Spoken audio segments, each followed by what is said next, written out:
Agora, após uma pincelada muito breve nos principais componentes de um osso, falaremos a respeito de sua classificação. Inicialmente, falaremos de esqueleto axial e apendicular. Axial é tudo que está ao centro, isto é, cabeça, pescoço e coluna, incluindo o sacro e o cóccix, ao contrário do esqueleto apendicular, o qual tem relação com os membros e seus símbolos, o símbolo escapular e o símbolo pélvico. Inclui a escápula no símbolo escapular, como o nome já diz, e inclui o ilíaco no símbolo pélvico.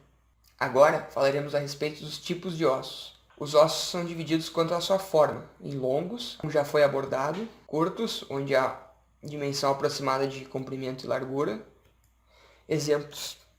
Como exemplos, os ossos do carpo e do tarso, citados na imagem.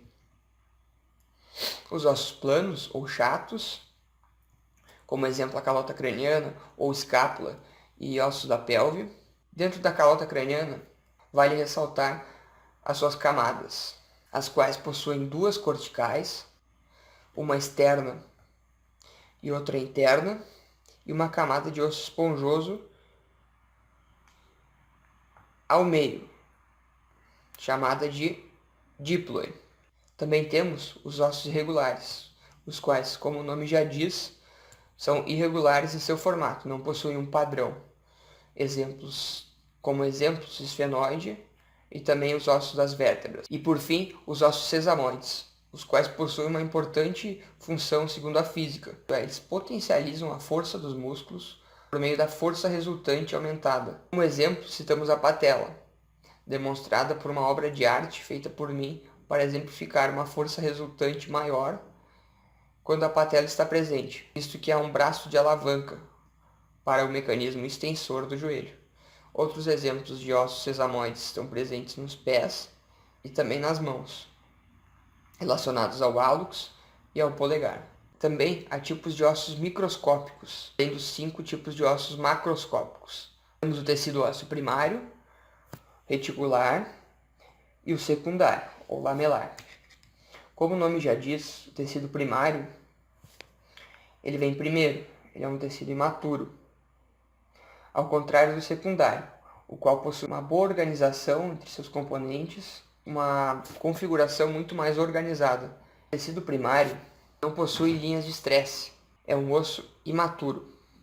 Como exemplos podemos citar o calo ósseo, ossos imaturos, que são o caso de crianças menores de 4 anos, onde ainda não houve a formação das linhas de estresse, bem como em casos patológicos, como tumores ou doenças ósseas, onde o osso não se forma corretamente. Já no caso do tecido ósseo lamelar, citamos o esqueleto maduro.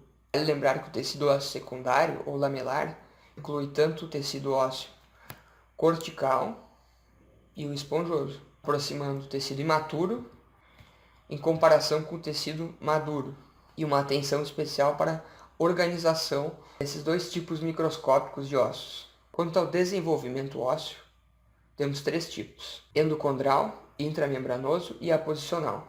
Antes de falarmos propriamente do desenvolvimento, revisemos de onde que vem o osso. O osso tem origem no mesoderma, o qual é um tecido embrionário. Lembramos que possuímos também o ectoderma e o endoderma, que dão origem a outros tecidos. Então, o mesoderma dá origem ao mesênquima, isso é o tecido conjuntivo embrionário. É tecido conjuntivo? Lembramos que o tecido conjuntivo é um tecido qual dá origem a diversas outras especificações, como gordura, o sangue, o próprio tecido ósseo, tecido conjuntivo frouxo, fibroso, cartilagem. Continuando a nossa revisão, lembramos que há 4 tipos principais de tecidos no corpo humano. Um deles é o tecido conjuntivo, qual dá origem àquela gama de opções que também temos o tecido nervoso, o tecido muscular, o qual é o único com capacidade contrátil, e o tecido epitelial. Enfim, voltamos à gênese dos ossos. Então, há 2 tipos principais, apesar de haverem 3. Começaremos pelo tipo intramembranoso. O tipo de formação intramembranosa é a mais simples, visto que o mesênquima se diferencia diretamente em osso, não passando por um molde cartilaginoso, que é o que ocorre no processo endocondral. No processo endocondral, temos um molde de cartilagem hialina, o qual contém colágeno do tipo 2, e esse molde posteriormente será ossificado por meio do centro de ossificação primário, o qual está localizado na diáfise, e posteriormente os secundários, os quais estão localizados nas epífises. Esses centros vão se calcificando um em direção ao outro, de maneira que, ao chegar na adolescência, para os últimos ossos, ao final da adolescência, início da idade adulta, ocorre a junção dessas duas áreas de calcificação, configurando um processo chamado de sinostose. Então, é cessado o crescimento.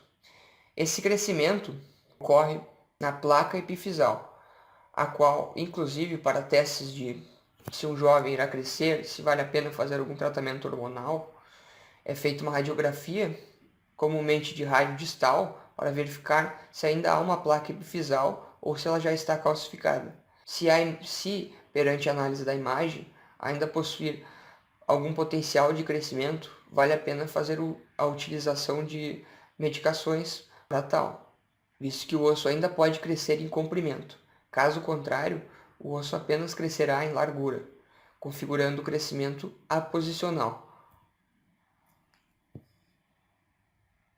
O crescimento aposicional é um crescimento em largura, em diâmetro. Ele é mediado pelo periósteo de ossos longos perante a estímulos, como é o caso da imagem, cargas axiais. Havendo uma carga, tal como na imagem, peso suprafisiológico estimula o periósteo a depositar nova camada óssea, tornando o osso, dessa forma, mais espesso e resistente. Você já viu isso em jovens?